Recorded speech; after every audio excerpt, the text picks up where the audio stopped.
حتی لا یدری کم صلی فاذا وجد ذلک احدکم فلیسجد سجدتین وہو جالس۔ حضرت ابو ہریرہ فرماتے ہیں کہ رسول اللہ نے فرمایا بے شک تم میں سے ایک آدمی جب نماز کے لیے کھڑا ہوتا ہے تو اس کے پاس شیطان آتا ہے اور اسے شک و شبہ میں ڈالتا ہے، یہاں تک کہ وہ نمازی نہیں جانتا کہ اس نے کتنی رکعت پڑھی ہیں۔ جب تم میں کوئی یہ حالت و کیفیت پائی تو چاہیے کہ بیٹھے ہوئے 2 سجدے کر لے، یعنی آپ کو کھڑا ہونے کی ضرورت نہیں ہے، بیٹھے بیٹھے یہ آپ کیا کریں 2 سجدے کر لیں۔ اللہ اکبر اللہ اکبر۔ یہاں پر ایک بات اور بھی میں چونکہ اسی حدیث پاک کے ضمن کے اندر محدث دہلوی صاحب رحمۃ اللہ تعالی علیہ آپ نے لکھی ہے، تو یہ فرماتے ہیں کہ حضور نبی پاک صلی اللہ تعالی علیہ وآلہ وسلم کی جو ذات مقدسہ ہے تو وہ کبھی بھی حضور شک کے اندر نہیں پڑے۔ ساو کی بات تو میں نے آپ کو بتا دی نا کہ ساو کیا ہوتا ہے۔ شک کے اندر حضور علیہ الصلوۃ والسلام کبھی نہیں پڑے، کیونکہ نماز کے اندر یہ شک و شبہ جو ڈالتا ہے تو یہ شیطان ڈالتا ہے۔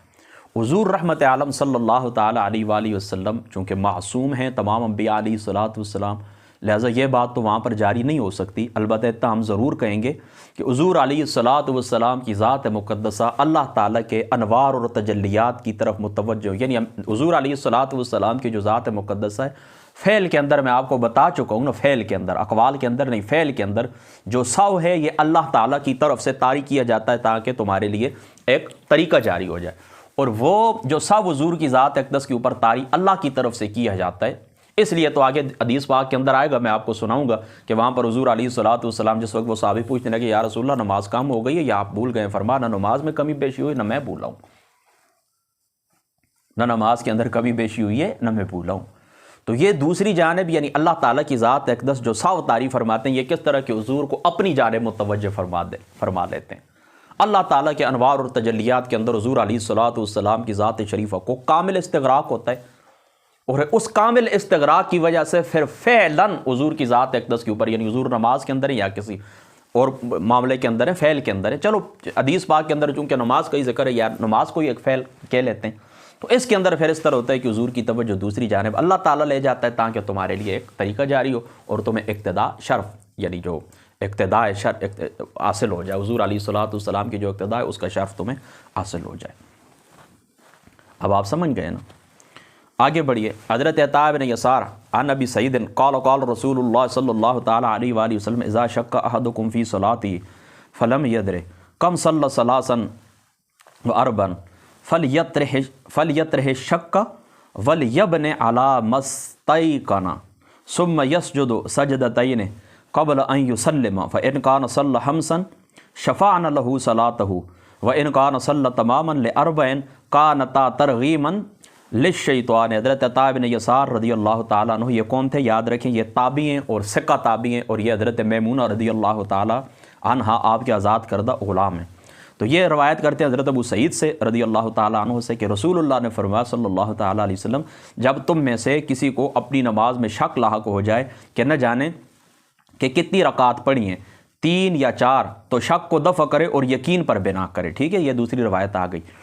پھر سلام سے پہلے 2 سجدے کرے، پھر سلام سے پہلے 2 سجدے کرے، پھر اگر 5 پڑھ لی ہوں گی تو اس کی نماز کو شفع کر دیں گے۔ کون؟ یعنی یہ 2 سجدے اس کی نماز کو شفع کر دیں گے۔ ظاہری سی بات ہے بھول ہو گئی ہے نا، تو اب اس طرح کریں کہ 2 جو سجدے آپ کریں گے تو یہ 2 رکعتوں کے قائم مقام ہوں گے،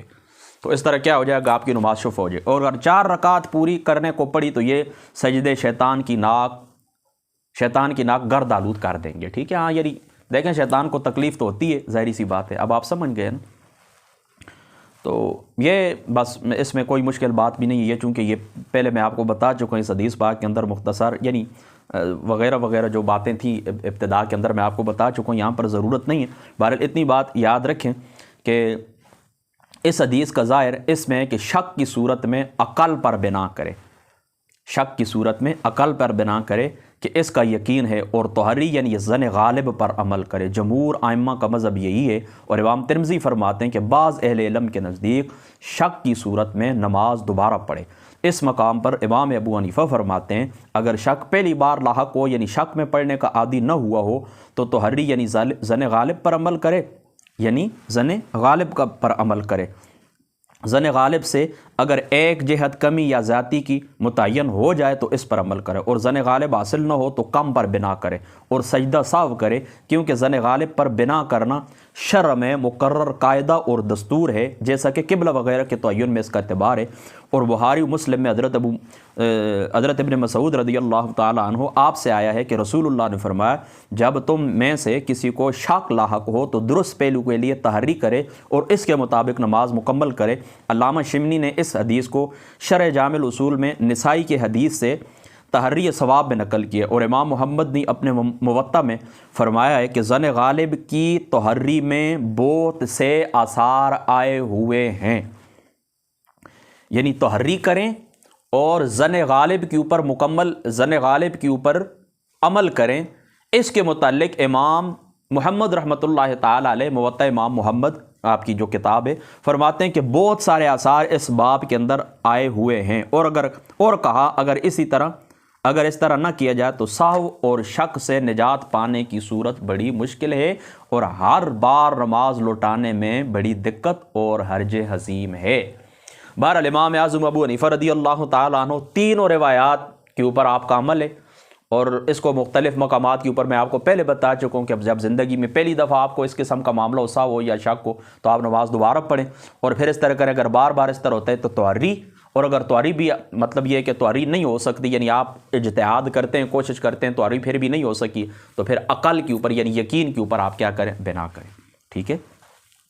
اور حضرت عبداللہ ابن مسعود رضی اللہ تعالیٰ عنہ فرماتے ہیں کہ ان رسول اللہ صلی اللہ تعالیٰ علیہ وسلم صلی الظہر، حضور علیہ السلام کی ذات اقدس نے ظہر کی نماز پڑھائی، خمسن فقیل لہو ازید فی الصلاۃ فقال وما ذاک، یہ کس طرح آپ کہہ رہے ہیں؟ قالوا صلیت خمسن فسجد سجدتین بعد ما سلم، پھر حضور علیہ السلام کی ذات اقدس کو فرمایا گیا کہ یا رسول اللہ آپ نے 5 رکعتیں پڑھی ہیں، فسجد سجدتین بعد ما سلم، تو سلام کے بعد حضور علیہ السلام کی ذات اقدس نے 2 سجدے کر لیے، ٹھیک ہے۔ سلام کے بعد یہ سجدہ سہو کیا جائے گا یا پہلے کیا جائے گا، اس کے اندر یاد رکھیں ائمہ کا اختلاف ہے، لیکن یاد رکھیں اصولی اختلاف کوئی نہیں، یعنی اولا اور خلاف اولا کے متعلق ہے، یعنی اصولی اختلاف کسی قسم کا کوئی نہیں ہے۔ اگر سجدہ کرنے کے بعد بھی جن ائمہ کا مذہب ہے کہ پہلے سلام پھیریں گے اس کے بعد سجدہ کریں گے تو وہ بات بھی درست ہے، اور ہمارا جو ہے ہم کیا کہتے ہیں کہ سلام سے پہلے ہم اس طرح کریں، نماز کے اندر ہی اس طرح کریں کہ ہم سجدہ سہو کر لیں اس کے بعد سلام پھیریں، یہ بھی درست ہے۔ بس ائمہ کا جو اختلاف ہے، محدث دہلوی صاحب رحمۃ اللہ تعالی علیہ آپ نے فرمایا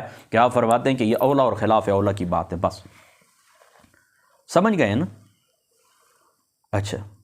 قالوا صلیت خمسا فسجد سجدتین بعد ما سلم، وفی روایت قال انما انا بشر مثلکم انسى كما تنسون فاذا نسیت فذکرونی واذا شک احدکم فی صلاتی فلیتحر الصواب فلیتم علیہ ثم لیسلم ثم یسجد سجدتین۔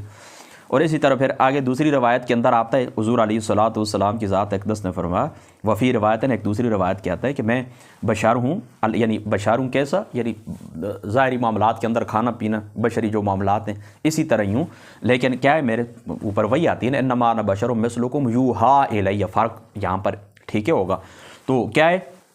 یعنی عام جو بشریت ہے نا تو اس کی طرح تو نہیں ہے، ظاہری سی بات ہے، بے مثل بشر ہیں، اور پھر جو اللہ تعالیٰ کی ذات اقدس کی طرف سے وہی آتی ہے انما انا بشر مثلکم یوحا الی۔ یہاں پر امام آلوسی رحمۃ اللہ تعالیٰ آپ نے بڑی زبردست بحث کی، بارہ چلو وہ کبھی انشاءاللہ تفسیر جس وقت یہاں پر پہنچے گی میں عرض کر دوں گا۔ تو فرمایا جب میں بھول جاؤں تو مجھے یاد دلایا کرو، جب تم میں سے کوئی نماز میں شک کرے تو درستی کو تلاش کرے۔ دیکھیں یہاں پر تحریف والی روایت آ گئی ہے، یہاں پر کیا ہوگا، تحریف والی روایت آ گئی ہے۔ اب دیکھیں یہ جو پچھلی روایت تھی اس میں کیا تھا، وَلْيَبْنِ عَلَى مَسْتَيْقَنَ، یہاں پر تھا کہ آپ کیا کریں، یقین کے اوپر بنا کریں، یقین کے اوپر بنا والی روایت یہ ہو گئی، اور اس روایت کے اندر کیا ہے، حضور علیہ السلام نے فرمایا درستی تلاش کرے، یعنی تحری کرے، پھر اس پر نماز پوری کرے، پھر سلام پھیرے، پھر 2 سجدے کرے، یعنی تحری آپ نے کر لی ہے نا، تو پھر بھی ظاہری سی بات ہے کہ آپ پکی جہت یقینی بات تو آپ نہیں پا سکے نا، آپ کا اجتہاد تھا، لیکن پھر بھی آپ اس طرح کریں کہ اس کے بعد کیا کر لیں، 2 سجدے کر ہی لیں، یعنی سجدہ سہو آپ کر ہی لیں، ٹھیک ہے۔ اللہ اکبر، اللہ۔ امام شافعی صاحب رحمۃ اللہ تعالیٰ علیہ یہ بات آپ نے یاد رکھنا کہ وہ تحری کے قائل نہیں ہیں، لہٰذا وہ تحری سے اقل مقدار کو یعنی تحری جو حضور نے فرمایا اس سے مراد بھی ہے کہ اقل مقدار کے اوپر آپ بنا کریں۔ امام شافعی صاحب رحمۃ اللہ تعالیٰ علیہ آپ کی یہ بات آپ نے ذہن کے اندر رکھنی ہے۔ تو اس حدیث میں عقل پر بنا کا ذکر نہیں، اور مطلب یہ کہ اگر تحری سے فائدہ نہ ہو تو اس عقل پر بنا کر کے نماز پوری کر لے، یعنی تحری بندہ کرے، اگر تحری سے سمجھیں آپ کو کوئی فائدہ نہیں ہوا، نہیں پہنچ سکے، تو پھر عقل کے اوپر ہی آپ بنا کر لیں، دونوں روایتوں کے اوپر عمل ہو گیا، اور امام اعظم ابو حنیفہ رضی اللہ تعالیٰ عنہ آپ کا یہی مذہب ہے۔ وعن ابن سیرین عن ابی ہریرہ قال صلی بنا رسول اللہ صلی اللہ تعالیٰ علیہ وسلم، حضرت ابن سیرین رحمۃ اللہ تعالیٰ حضرت ابو ہریرہ سے روایت کرتے ہیں، فرماتے ہیں کہ صلی بنا رسول اللہ صلی اللہ تعالیٰ علیہ وسلم احدى صلاۃ العشیہ، یہ عشیہ کا جو لفظ ہے نا، بس یہ سمجھ لیں کہ یہ مغرب اور عشاء، تو اس میں عصر اور مغرب، تو ان میں سے ایک نماز میں پڑھائی۔ قال ابن سیرین قد سمع ابو ہریرہ نے تو مجھے بتایا تھا، ولکن نسیت، لیکن میں بھول گیا ہوں۔ قال فصلی بنا رکعتین ثم سلم، حضور نے 2 رکعتیں پڑھی اور سلام پھیر دیا۔ فقام الی خشبۃ، پھر ایک لکڑی کی طرف، معروضۃ فی المسجد، جو مسجد کے اندر پڑی تھی، حضور گئے تو فتقا علیہ، حضور علیہ السلام نے اس کے ساتھ ٹیک لگائی، فکأنہ غضبان، اور حضور علیہ الصلوۃ والسلام کی ذات مقدس جو تھے تو وہ جلال کے اندر تھے۔ ووضع یدہ الیمنی علی الیسری وشبک بین اصابعہ ووضع خدہ الایمن علی ظہر کفہ الیسری وحرجت سرعان القوم، یہ من ابواب المسجد، کچھ لوگ تیزی سے مسجد کے دروازے کی طرف، فقالوا قصرت الصلاۃ وفی القوم ابو بکر و عمر، اور وہ کہنے لگے، یعنی لوگ مسجد کے دروازے کی طرف جلدی سے جانے لگے اور کہنے لگے وہ نماز کے اندر لگتا ہے کچھ کمی ہو گئی ہے، اور یہاں پر قوم تھے قصرت الصلاۃ وفی القوم ابو بکر و عمر، حضرت ابو بکر اور عمر بھی موجود تھے، تو فاباہ، لیکن یہ کیا تھے حضرت ابو بکر اور عمر، یہ ان یکلم، یہ حضور کے روب کی وجہ سے بات نہیں کر سکے۔ وفی القوم رجل فی یدہ طول، تو ایک شخص تھا ایک قوم کے اندر اور اس کے ہاتھ لمبے، تو یقال له ذو الیدین، یہ دیکھیں ذو الیدین کے متعلق بھی خرباق ان کا نام ہے یا ان کا نام عمیر ہے، بہرحال میری تحقیق یہی ہے کہ ان کا نام عمیر ہے، اور یہاں پر جو ان کو ذو الیدین کہا جاتا ہے، کسی نے کہا بیٹوں کی وجہ سے کہا جاتا ہے، کسی نے کہا دونوں ہاتھوں سے کام کرتے تھے، بہرحال دیکھیں حدیث پاک کے اندر وضاحت آ گئی کہ ذو الیدین ان کو اس لیے کہا جاتا تھا، ان کے ہاتھ ذرا باقی لوگوں سے تھوڑا لمبے تھے۔ قال یا رسول اللہ صلی اللہ تعالیٰ علیہ وسلم، کہنے لگے اے اللہ تعالیٰ کے رسول، انسیت ام قصرت الصلاۃ، فقال لم انس ولم تقصر، نہ میں بھولا ہوں اور نہ یہ نماز کم ہوئی ہے۔ فقال اکما یقول ذو الیدین، یہ ذو الیدین جو کہہ رہے اسی طرح، فقالوا نعم، ہم نے کہا، فتقدم فصلی ما ترک، پھر حضور علیہ الصلوۃ والسلام آگے بڑھے اور جو کچھ رہ گیا تھا حضور علیہ السلام نے وہ نماز پڑھائی۔ ثم سلم، پھر ربی پاک صلی اللہ تعالیٰ علیہ وآلہ وسلم کی ذات اقدس نے سلام پھیرا۔ ثم کبر، پھر تکبیر کی، یعنی وسجد مثل سجودہ واطول، ثم رفع راسہ وکبر، ثم کبر وسجد مثل سجودہ او اطول، ثم رفع راسہ وکبر، فربما سالوه ثم سلم فیقول نبئت ان عمران بن حسین قال ثم سلم، متفق علیہ، ولفظ للبخاری وفی اخرى لهما فقال رسول اللہ صلی اللہ تعالی علیہ وسلم بدل لم انس ولم تقصر كل ذلك لم يكن فقال قد كان بعد ذلك یا رسول اللہ صلی اللہ تعالی علیہ وسلم۔ یعنی دیکھیں نا دوسری ایک روایت بخاری کے اندر، اس کے اندر یہ کہ نہ میں بھولا ہوں نہ میں کم ہوں، ان میں سے بلکہ یہ الفاظ نہیں ہیں، یہ ہے کہ آقا علیہ الصلوۃ والسلام کی ذات اقدس نے فرمایا کہ ان میں سے کوئی بات بھی نہیں ہوئی۔ تو یہاں پر دیکھیں کوئی کسی قسم کی مشکل بات نہیں اس حدیث پاک کے اندر کہ پھر نبی پاک صلی اللہ تعالی علیہ وسلم آپ نماز پڑھانے کے بعد لکڑی کے ساتھ آپ نے ٹیک لگائی، پھر بات ہوئی ہے تو پھر حضور علیہ السلام واپس آئیں اور نبی پاک صلی اللہ تعالی علیہ وسلم نے چھوڑی رکعت پڑھی، پھر حضور نے سلام پھیرا اور سلام پھیرنے کے بعد پھر تکبیر کا یعنی اللہ اکبر کہتے ہوئے حضور کیا گئے سجدے کے اندر چلے گئے، اور سجدے بھی حضور علیہ السلام نے یہ 2 کیے اور دراز سجدے کیے۔ تو ظاہر سی بات ہے کہ توجہ دوسری جانب چلی گئی تھی، تو اللہ تعالیٰ کی ذات اقدس کی خاطر پھر آپ نے لمبا سجدہ کیا۔ تو یہ دیکھیں بالکل صریح ہے، اس کے اندر بھی کوئی کسی قسم کی مشکل بات نہیں ہے جو میں آپ کو سمجھاؤں۔ تو حضرت عمران بن حسین رضی اللہ تعالیٰ عنہ آپ کی روایت کے اندر پھر سلام پھیرا، ٹھیک ہے، مجھے خبر ملی کہ عمران بن حسین نے کہا، یعنی چونکہ میرے یہ الفاظ نہیں ہیں، وہ راوی یہ کہنا چاہتے ہیں یعنی سلام پھیرا یہ کس کے الفاظ ہیں؟ حضرت عمران بن حسین کے۔ تو یہاں پر دیکھیں نا اس حدیث پاک کے اندر کیا آتا ہے کہ حضور نبی پاک صلی اللہ تعالیٰ علیہ وآلہ وسلم آپ کی جو ذات شریف ہے، آپ نے سلام پھیرنے کے بعد پھر اس طرح کیا سجدہ کیا۔ تو میں آپ کو پہلے بتا چکا ہوں کہ یہ ائمہ کے مذاہب چونکہ روایات مختلف ہیں، ہم اسی طرح کہتے ہیں کہ نماز کے اندر ہی ہم اس طرح کریں گے، باہر جانے سے پہلے ہی ایک سلام پھیرے کہ ہم سجدے کے اندر جائیں گے، پھر سجدہ سہو کریں گے، پھر سلام پھیریں گے، لیکن یہ اولا اور خلاف اولا کا معاملہ، زیادہ فضیلت کس کے اندر ہے، بس اتنی سی بات ہے۔ جہاں پر رہ گئی بات کلام کی کہ حضور علیہ الصلوۃ والسلام نے کلام بھی فرمایا، تو علماء نے اس مقام کے اوپر لکھا ہے کہ حضور نے جو کلام فرمایا یہ حضور کی خصوصیت تھی، آقا علیہ الصلوۃ والسلام کی خصوصیت تھی، ہمیں اس بات کی اجازت نہیں ہے۔ دوسری جو روایات ہیں وہ اس باب کے اندر ہیں کہ کسی قسم کو کوئی کلام نہیں کیا جائے گا۔ اور بعض علماء فرماتے ہیں کہ یہ اس وقت کی بات ہے کہ جب نماز کے اندر سلام کلام کی اجازت ہوا کرتی تھی، جس طرح حضرت عبداللہ ابن مسعود والی وہ مشہور روایت میں آپ کو پیچھے سنا چکا ہوں کہ حضور علیہ الصلوۃ والسلام کے وہ صحابی فرماتے ہیں کہ ہم گئے تھے حبشہ کی جانب، پھر واپس آئے سلام کیے تو حضور نے سلام نہیں فرمایا، تو پھر فرمایا حضور علیہ الصلوۃ والسلام نے کہ یہ نماز اللہ تعالیٰ کے ساتھ شغل ہے، حضور اللہ تعالیٰ کی ذات اقدس کے ساتھ مصروف ہونا ہے، لہٰذا اس کے اندر کیا خاموشی کے ساتھ ہم نے نماز ادا فرمانی ہے، ٹھیک ہے۔ اس کے اندر بھی تو کوئی مشکل بات بھی نہیں ہے نا۔ ہاں یہاں پر یہ بات بھی آپ میں چونکہ پہلے بھی میں آپ کو بتا کے آ چکا ہوں، پھر میں یہاں پر یہ بات آپ سے کرنا چاہتا ہوں کہ حضور نے کیا فرمایا، کل ذالک لم یکن، یعنی ایسی تو کوئی بات بھی، یعنی نہ نماز کم ہوئی نہ بھولا ہوں۔ تو حضور صلی اللہ تعالیٰ علیہ وسلم کا یہ قول مبارک قبیلہ احبار سے انشاء سے نہیں ہے، اور یہ خلاف واقعہ، یعنی جو بات اس طرح ہے کہ حضور علیہ الصلوۃ والسلام کی ذات اقدس نے فرمایا کہ نہیں ایسی بات نہیں ہے، تو اس کا مطلب کیا تھا؟ حضور علیہ الصلوۃ والسلام کا مطلب یہ تھا کہ میرے اعتقاد کے مطابق ایسا نہیں ہوا، یعنی نہ میں بھولا ہوں نہ میں نماز کم ہوئی، یعنی میرے اعتقاد، یعنی نماز کا تو سوال ہی نہیں پیدا ہوتا، میں بھولا بھی نہیں ہوں، یعنی میرے اعتقاد کے مطابق، میرے اعتقاد کے مطابق۔ تو ظاہر سی بات ہے کہ حضور علیہ الصلوۃ والسلام کی یہ خبر ہے، یہ بالکل سچی ہے۔ میں آپ کو پہلے بتا چکا ہوں کہ یہ اللہ تعالیٰ کی ذات اقدس طاری کرتے ہیں حضور علیہ السلام کی ذات اقدس کے اوپر، تاکہ تمہارے لیے ایک طریقہ مقرر ہو جائے، ٹھیک ہے۔ حضور علیہ الصلوۃ والسلام کی جو ذات شریف ہے نا، تو آپ کا جو صحن عزت ہے، جو صحن بزرگی ہے، وہ ہر قسم کے نقص سے، ہر قسم کے عیب سے، ہر قسم کے عیب سے کیا ہے؟ پاک ہے۔ لہذا جمہور علماء کا یہی نظریہ، آپ نے یاد رکھنا ہے اس بات کو، علماء اہل سنت اسی کے اوپر ہے کہ حضور کی ساری خبروں کے اندر کسی قسم کا کوئی بھی سہو، ذہول، نسیان اور اسی طریقے سے یہ چیزیں طاری نہیں ہو سکتی۔ نماز کے متعلق بھی میں آپ کو پہلے بتا چکا ہوں کہ امام شافعی صاحب رحمۃ اللہ تعالی، آپ تو چونکہ یہ کہتے ہیں کہ وہ کلام نماز کے اندر منع ہے کہ جو دانستہ ہو، اور سہو اور نسیان کے طور کے اوپر جو کلام ہو گیا ہو، امام شافعی صاحب فرماتے ہیں وہ مفسد صلاۃ نہیں ہوتا۔ لیکن یہ بات آپ نے یاد رکھنی، امام اعظم ابو حنیفہ رضی اللہ تعالیٰ عنہ آپ کا مسلک یہ کہ کلام کوئی بھی ہے مفسد صلاۃ ہے، یعنی وہ کلام آپ نے قصداً کیا ہے یا آپ سے اس طرح ہوا ہے کہ سہو اور نسیان کے طور پر آپ کی زبان سے جاری ہو گیا، نماز اس سے کیا ہو جائے گی؟ فاسد ہو جائے گی۔ حضرت عبداللہ ابن بحینہ ان النبی صلی اللہ تعالیٰ علیہ وسلم صلی بہم الظہر، یہ فرماتے ہیں کہ حضور نے ہمیں ظہر کی نماز پڑھائی، فقام فی الرکعتین، دو رکعتین الاولیین، ثم یجلس فقام الناس تسلیمہ کبر وهو جالس فسجد سجدتین قبل ان یسلم ثم سلم۔ حضرت عبداللہ ابن بحینہ سے روایت ہے کہ بے شک رسول اللہ صلی اللہ تعالیٰ علیہ وسلم نے صحابہ کو ظہر کی نماز پڑھائی، آپ 2 رکعت پڑھنے پر نہ بیٹھے بلکہ کھڑے ہو گئے، یعنی حضور علیہ السلام نے درمیانی جو تشہد تھا اس کو چھوڑ دیا، تو لوگ بھی آپ کے ساتھ کھڑے ہو گئے، یہاں تک کہ جب آپ نماز پڑھ چکے تو لوگ آپ کے سلام کا انتظار کرنے لگے، تو آپ نے بیٹھے ہوئے تکبیر کہی اور سلام پھیرنے سے پہلے 2 سجدے کیے، پھر حضور علیہ الصلوۃ والسلام کی ذات اقدس نے سلام پھیرائے، ٹھیک ہے، کوئی بھی مشکل بات بھی نہیں،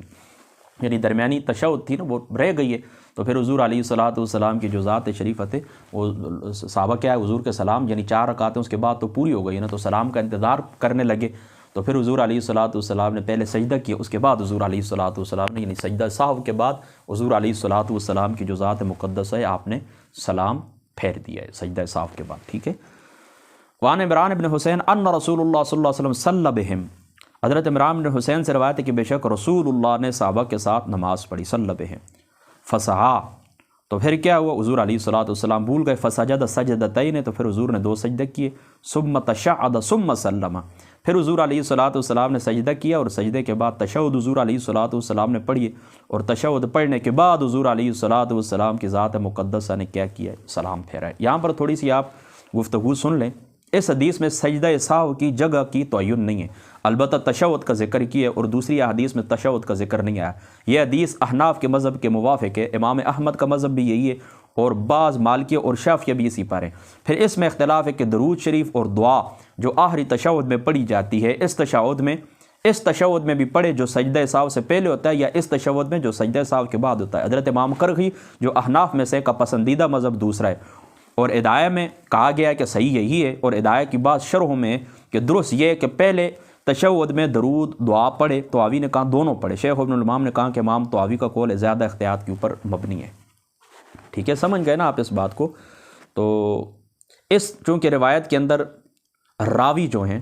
تو اس نے تشہد کا اضافہ کیا، تشہد کا اضافہ کیا. یہ تشہد ہم کہتے ہیں تشہد، صحیح لفظ ہے، ٹھیک ہے. تشہد کا کیا کیا، اضافہ کیا ہے. اور یہ ظاہری سی بات ہے کہ دوسرے جو راوی ہیں، دوسرے راوی تو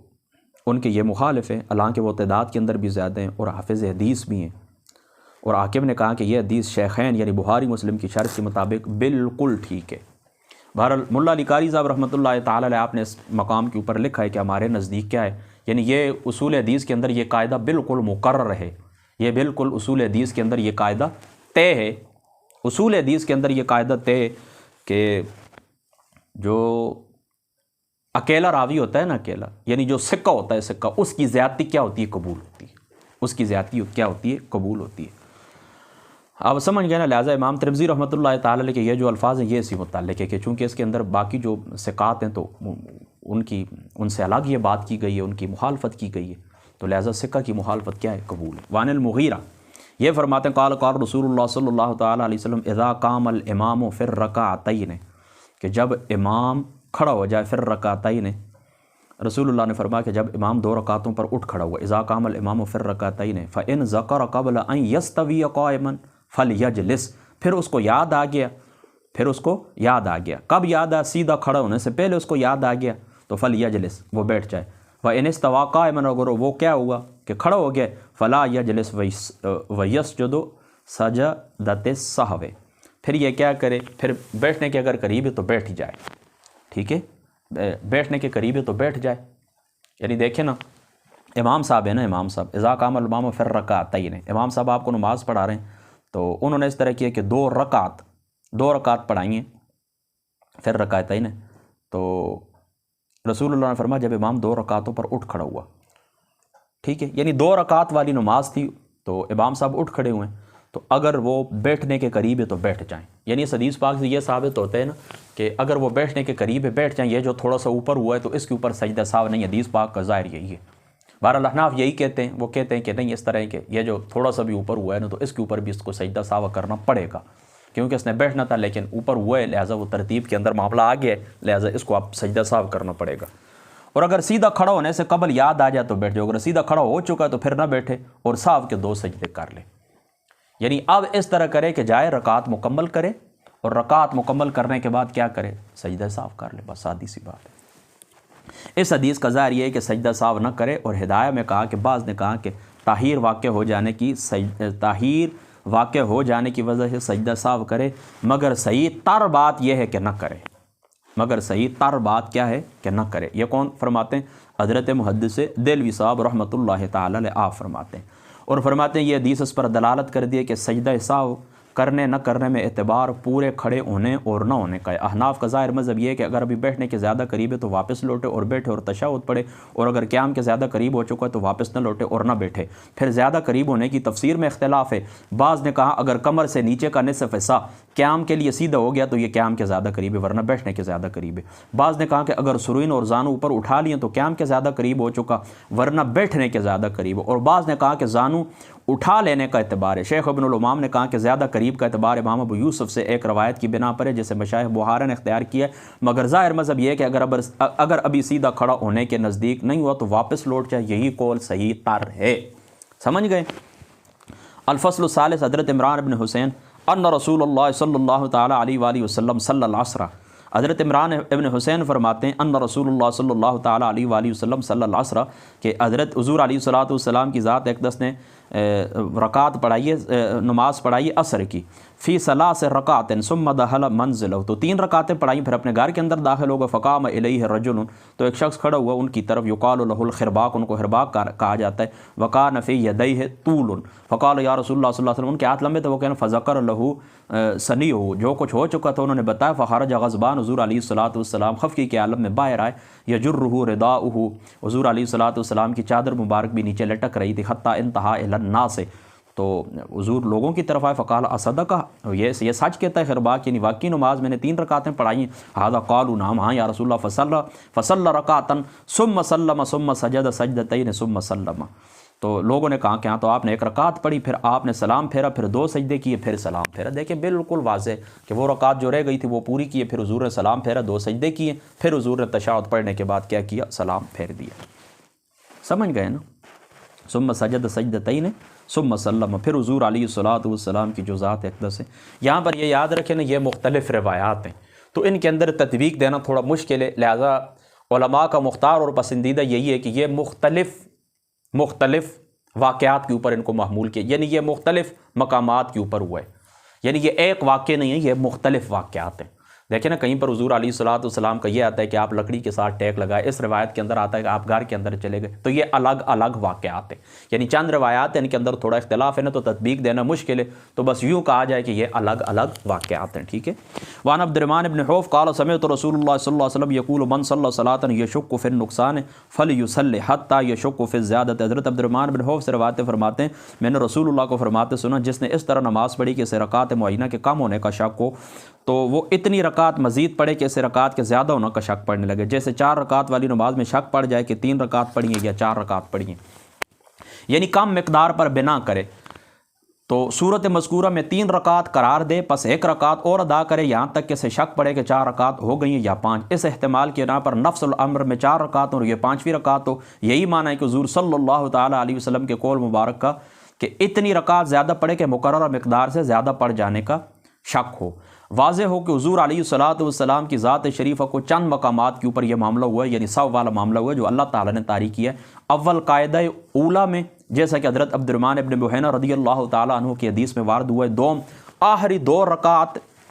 رکعت میں جیسا کہ حضرت ذوالیدین کی حدیث میں واقع ہو۔ سوم آخری 1 رکعت میں جیسا کہ حضرت حرباق کی حدیث میں آئے۔ چہارم 5ویں رکعت بڑھا دینے میں جیسا کہ حضرت عبداللہ ابن مسعود کی حدیث میں مذکور ہے۔ ائمہ مجتہدین نے اس پر قیاس کرتے ہوئے کہا کہ نمازی اگر نماز کے واجبات میں سے، یعنی اب مجتہدین نے ان روایات کو سامنے رکھتے ہوئے قیاس کیا ہے کہ نمازی اگر نماز کے واجبات میں سے کسی واجب کو بھول کر چھوڑ دے تو اس پر سجدہ سہو واجب ہوتا ہے، مگر اصحاب زوار سجدہ کرنے میں صرف انہی مقامات پر کفایت کرتے ہیں جہاں پر حضور علیہ الصلوۃ والسلام نے سجدہ سہو کیا، ان کے علاوہ کسی اور جگہ بھولنے کی صورت میں سجدہ سہو نہیں کرتے۔ یہاں دوسری بات جو ذہن میں رکھنے کے لائق یہ ہے کہ ان احادیث سے جو اس باب میں وارد ہوئی ہیں معلوم ہوتا ہے کہ بعض مقامات پر حضور صلی اللہ تعالیٰ علیہ وآلہ وسلم نے سجدہ سہو سلام سے پہلے کیا اور بعض مقامات میں سلام کے بعد۔ ظاہر یہ ہے کہ آپ نے کبھی اس طرح کی اور کبھی اس طرح، دونوں صورتیں جائز ہیں۔ ائمہ کے مذہب مختلف ہیں، امام شافعی ہر جگہ سلام سے پہلے سجدہ سہو کرنے کے قائل ہیں، یعنی ہر جگہ وہ کہتے ہیں کہ سلام سے پہلے سجدہ کریں گے،